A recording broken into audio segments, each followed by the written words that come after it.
नमस्कार दोस्तों, कहानी क्राइम चैनल पर आपका स्वागत है। दोस्तों, आज की जो क्राइम की कहानी है वो है दिल्ली से। तो चलिए दोस्तों, इस कहानी को हम लोग शुरू करते हैं। कोई भी महिला इस बात को हरगिज बर्दाश्त नहीं कर सकती कि उसके पति के किसी और महिला से संबंध हो। दिल्ली की रीना गुलिया को जब पता चला कि उसके पति नवीन गुलिया का किसी लड़की से चक्कर चल रहा है, तब वो उस पर वीडियो कॉलिंग करके नजर रखने लगी। रीना गुलिया को पिछले 6 महीने से लगने लगा था कि उसके ग्लैमर और खूबसूरती में कमी आ गई है। वो एक बच्चे की माँ थी और पति नवीन गुलिया केवल कारोबारी।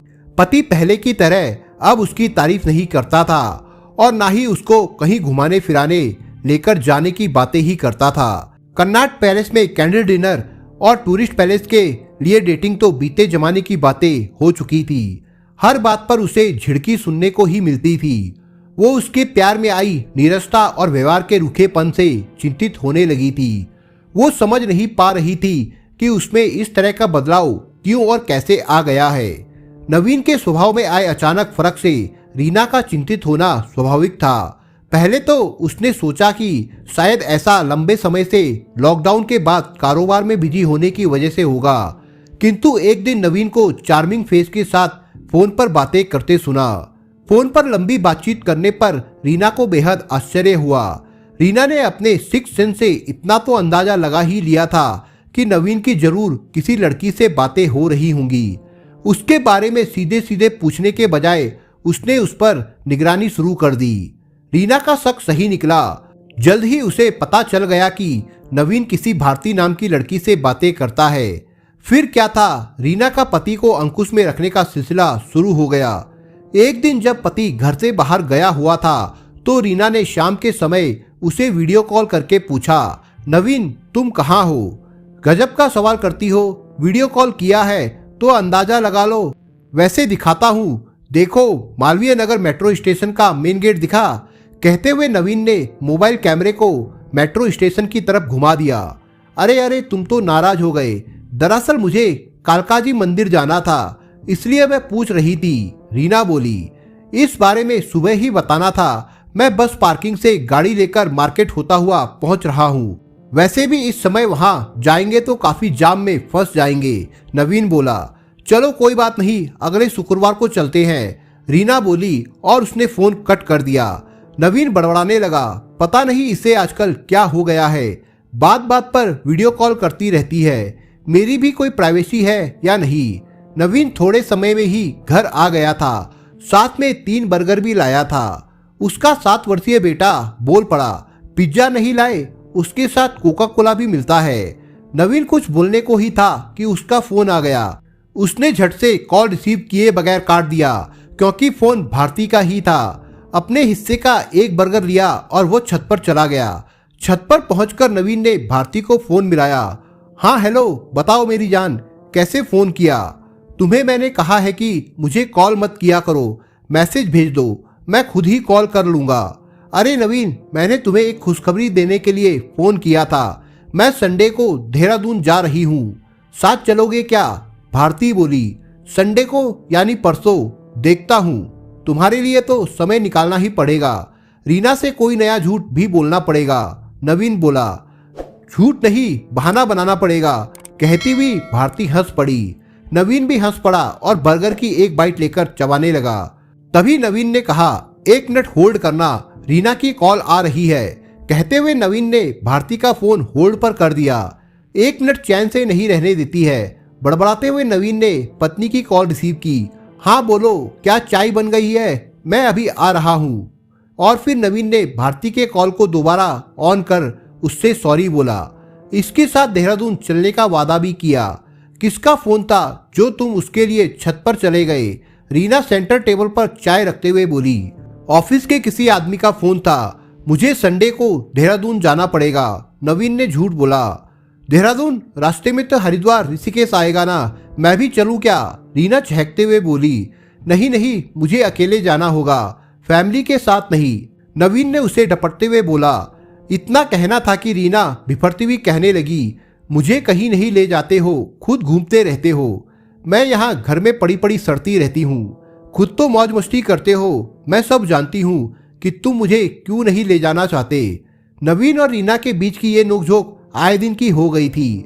नवीन बात बात पर रीना से उलझ जाता था। उसके कई उलझाने वाली शिकायतें, सवालों के संतुष्ट करने लायक जवाब नहीं दे पाता था। वो जब भी अपना बचाव करने लगता तब तू मैं की नौबत आ जाती थी। 2.5-3 महीने से तो रीना कुछ ज्यादा ही आक्रामक हो गई थी। बात बात पर सवाल करने लगी थी। उसे हमेशा लगता था कि नवीन उससे बहुत सारी बातें छिपा रहा है। हालांकि वो अब कंफर्म हो चुकी थी कि नवीन के किसी भारती नाम की लड़की के साथ संबंध है। वो नवीन को उसका नाम लेकर ताने भी मारने लगी थी। नवीन उसकी बातों से जितना परेशान रहता था उससे कहीं अधिक उसके बाहर रहने पर वीडियो कॉलिंग से तंग आ गया था। इस तरह दोनों की ही जिंदगी भारी तनाव से गुजर रही थी। ये बात 18 नवंबर 2021 की है। मालवीय नगर निवासी नवीन गुलिया शाम के करीब 5 बजे अपनी रक्त रंजित पत्नी रीना गुलिया को लेकर शेख सराय स्थित PSRI अस्पताल पहुंचा। डॉक्टर को मरीज की हालत देखते ही अपराध का मामला लगा और उन्होंने तत्काल मालवीय नगर थाने में इसकी सूचना दे दी थी। सूचना के बाद अस्पताल पहुंची पुलिस टीम को पता चला कि नवीन की 33 वर्षीय पत्नी रीना गुलिया बेहद जख्मी है। उसकी किसी ने चाकुओं से गोदकर सुनियोजित ढंग से हत्या करने की कोशिश की है। उपचार के सिलसिले में डॉक्टर को शरीर पर चाकू के अनेक निशान मिले थे। उन्हें गिनना शुरू किया तब वो भी दंग रह गए। शरीर पर कुल 17 वार थे। ऐसा लग रहा था जैसे किसी ने ताबड़तोड़ चाकू से गोद डाला है। डॉक्टर ने उसे मृत घोषित कर दिया। पूछताछ में नवीन ने घटना के दिन के बारे में बताया कि वो दोपहर करीब 2:30 बजे अपने बेटे के साथ डिफेंस कॉलोनी में एक डॉक्टर के पास गया था। उस वक्त रीना घर पर अकेली थी। डॉक्टर से मिलने के बाद उसने अपने बेटे के लिए खरीदारी की। फिर वो बेटे को शिव मंदिर बांध रोड के पास नाई की दुकान पर छोड़कर कालकाजी स्थित अपने ऑफिस चला गया था।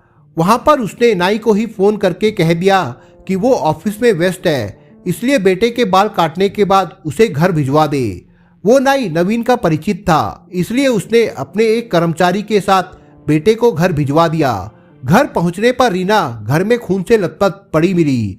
कर्मचारी ने ये बात नाई को बता दी। तब नाई ने शाम करीब 4:45 बजे नवीन के मोबाइल पर फोन कर बताया कि उनकी पत्नी खून से लथपथ पड़ी है और उसे चाकू लगे हैं। ये सुनकर नवीन तुरंत अपने घर पहुंचा और रीना को PSRI अस्पताल ले गया। नवीन के बयान पर पुलिस ने IPC की धारा 302, 449, 201, 120B और 34 के तहत मामला दर्ज कर जांच शुरू कर दी। जांच में पता चला कि रीना को 16-17 बार चाकू मारा गया है। मामले को सुलझाने के लिए ACP अरुण चौहान की देखरेख और SHO कुमारकांत मिश्रा के नेतृत्व में हत्या की गुत्थी सुलझाने के लिए विशेष तरीके से जांच पड़ताल और पूछताछ की जाने लगी। नवीन से की गई प्रारंभिक पूछताछ से पुलिस संतुष्ट नहीं हुई थी, इसलिए पुलिस ने नवीन से दोबारा पूछताछ की। इस वारदात की सूचना DCP बोनितो मोरिया जयकर को भी दे दी गई। तब DCP ने इस वारदात की जांच के लिए थाना प्रभारी कुमारकांत मिश्रा के नेतृत्व में पुलिस टीम बनाई। टीम में इंस्पेक्टर पंकज कुमार, SI संदीप कुमार आदि को शामिल किया गया। घटना स्थल पर पहुंची पुलिस टीम के साथ नवीन भी था। वो पत्नी की मौत पर विलाप करने लगा था। पुलिस ने उन्हें ढांढस बंधाते हुए उस दिन की पूरी गतिविधियों की जानकारी ली। इससे पहले ड्राइंग रूम समेत पूरे मकान का मुआयना किया। घर में फर्श पर खून के बड़े बड़े धब्बे दिखाई दिए। उन्हें देखकर कोई भी सहज अंदाजा लगा सकता था कि हत्या की पूरी वारदात ड्राइंग रूम में ही हुई होगी। हत्यारे ने उसे वहां से दूसरे कमरे में या कहीं और भागने तक का मौका ही नहीं दिया होगा। बाकी कमरों में सब कुछ व्यवस्थित था। लूटपाट जैसी कोई बात कहीं से भी नजर नहीं आ रही थी, सिवाय कुछ सामान बिखरने के। पुलिस टीम ने जांच के दौरान CCTV फुटेज की जांच के अलावा पड़ोसियों से भी पूछताछ की। जांच के दौरान CCTV की एक फुटेज मिली जिसमें 2 संदिग्ध व्यक्ति रीना के घर से जाते हुए दिखाई पड़े। कुछ देर बाद घर से 3 लोग बाहर आते दिखाई पड़े। इसके अलावा CCTV फुटेज की जांच करने पर स्कूटी सवार 3 संदिग्ध व्यक्तियों की पहचान पंपोस एनक्लेव कालकाजी निवासी के तौर पर हुई। जांच के दौरान पुलिस को रीना के पति नवीन पर शक और गहरा हो गया। फिर नवीन के मोबाइल नंबर की जांच की गई। उससे पता चला कि वो एक नंबर पर लगातार बातचीत कर रहा है। वो नंबर गोविंदपुरी में रहने वाली एक महिला का निकला। नवीन के मोबाइल फोन को पुलिस ने अपने कब्जे में ले लिया। उसके नंबर की कॉल डिटेल्स निकाली गई। व्हाट्सएप, इंस्टाग्राम और फेसबुक को खंगाला गया। उससे पता चला कि वो भारती नाम की महिला से काफी लंबी बातें करता था। भारती के बारे में पूछने पर नवीन ने स्वीकार कर लिया कि 2 साल पहले इंस्टाग्राम पर उसकी भारती से दोस्ती हुई थी। वो गोविंदपुरी की रहने वाली है। दोनों एक दूसरे से प्रेम करते थे। वे दोनों किसी तरह समय निकालकर हर रोज एक बार मिल भी लिया करते थे। उनका आपसी प्रेम धीरे धीरे परवान चढ़ चुका था। 2-3 बार दोनों साथ साथ शहर से बाहर भी घूमने जा चुके थे। इसकी गवाही इंस्टाग्राम और व्हाट्सएप पर उनकी पोस्ट की गई तस्वीरें दे रही थी। कुछ को तो उन्होंने यादगार के तौर पर रखा हुआ था, जबकि कुछ को डिलीट करने की कोशिश की गई थी। पुलिस को समझते देर नहीं लगी कि रीना की हत्या की जड़ निश्चित तौर पर भारती और नवीन का प्रेम संबंध हो सकता है। उसके बाद पुलिस नवीन से और भी सख्ती से पूछताछ करने लगी। साथ ही पुलिस ने तर्क दिया कि प्रेम संबंध की खातिर उसकी पत्नी अब इस दुनिया में नहीं है, तो क्या अब प्रेमिका को भी खोना चाहता है। उस पर बच्चे के पालन पोषण की भी जिम्मेदारी है। अगर उसने सब कुछ सच सच बता दिया तो उसके गुनाह को कम किया जा सकता है। ये बात नवीन को पसंद आ गई और वो पुलिस को सब कुछ बताने के लिए राजी हो गया। नवीन ने बताया कि उसके भारती से प्रेम संबंध के बारे में पता चलने पर रीना बेहद परेशान रहने लगी थी। उसने खुलकर विरोध नहीं जताया, लेकिन उसके लोकेशन के बारे में जानने की कोशिश करने लगी। इसलिए वो हमेशा वीडियो कॉल से ही बात करती थी। इस बात से उसे परेशानी होती थी। उसे लगने लगा था कि उसकी अपनी प्राइवेसी छिन गई है। इसी कारण उसकी कई बार रीना से बहस और लड़ाई झगड़े भी होने लगे थे। वो रीना की लोकेशन जानने की आदत से तंग आ गया था। एक दिन ऊबकर उसने पत्नी की हत्या की योजना बना ली। नवीन ने मालवीय नगर के ही रहने वाले राहुल नाम के बदमाश को 5 लाख रुपए में पत्नी की हत्या की सुपारी दे दी। राहुल ने अपने 2 दोस्त चंदू और सोनू को योजना में शामिल कर लिया। घटना के दिन हत्यारों को घर का पता देकर नवीन खुद अपने ऑफिस चला गया। इसे उसने बड़े ही सुनियोजित तरीके से किया।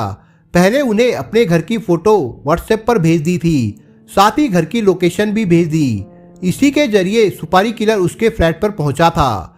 घटना के दिन 18 नवंबर 2021 को जब रीना बाथरूम में थी, तब नवीन अपने बेटे को होम्योपैथी डॉक्टर के यहाँ दिखाने के बहाने से उसे लेकर डिफेंस कॉलोनी जाने के लिए घर से निकला था। उससे पहले उसने फ्लैट का दरवाजा बाहर से लॉक कर दिया था। इसकी जानकारी नवीन ने राहुल नाम के बदमाश को व्हाट्सएप पर दे दी थी। डिफेंस कॉलोनी जाने के रास्ते में ही राहुल उसे मिल गया था, जिसे नवीन ने चाबी दे दी। राहुल चाबी लेकर उसके घर पहुंचा और दरवाजे का ताला खोलकर बेडरूम में छिप गया था। अपने बेडरूम में किसी के छुपे होने की बातों को लेकर रीना को जरा भी आभास नहीं हुआ।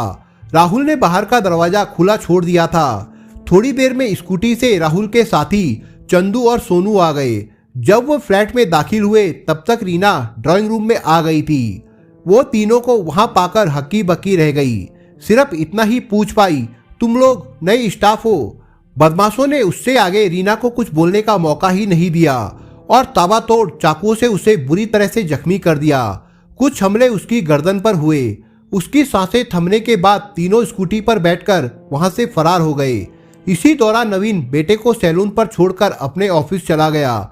वहां से नाई ने अपने एक स्टाफ हरी को सैलून से नवीन के बेटे को घर पहुंचाने को भेज दिया। हरी घर पहुंचा तब उसने पाया कि घर का दरवाजा खुला था और ड्राइंग रूम में फर्श पर रीना का शव पड़ा था। बाद में जब नवीन घर पहुंचा तो वो पत्नी को इलाज के लिए अस्पताल ले गया। इस हत्याकांड का खुलासा हो चुका था। नवीन की निशानदेही पर 3 हत्या आरोपियों की गिरफ्तारी भी हो गई। नवीन को भी हिरासत में ले लिया गया। हत्या में इस्तेमाल चाकू व वारदात में इस्तेमाल स्कूटी बरामद कर ली गई। राहुल के पास से सुपारी के दिए रुपए भी बरामद कर लिए गए। गिरफ्तार आरोपियों मालवीय नगर निवासी नवीन कुमार गुलिया, सोनू और राहुल को पुलिस ने गिरफ्तार कर कोर्ट में पेश किया, जहां से उन्हें जेल भेज दिया गया। दोस्तों, इस कहानी के बारे में आपके विचार क्या है, हमें कमेंट बॉक्स में जरूर बताएं। और दोस्तों, अगर आपको हमारा काम पसंद आया हो तो वीडियो को लाइक शेयर जरूर करिए। और अगर आपने अभी तक चैनल को सब्सक्राइब नहीं किया हो तो जाने से पहले चैनल को सब्सक्राइब जरूर करिए दोस्तों। धन्यवाद।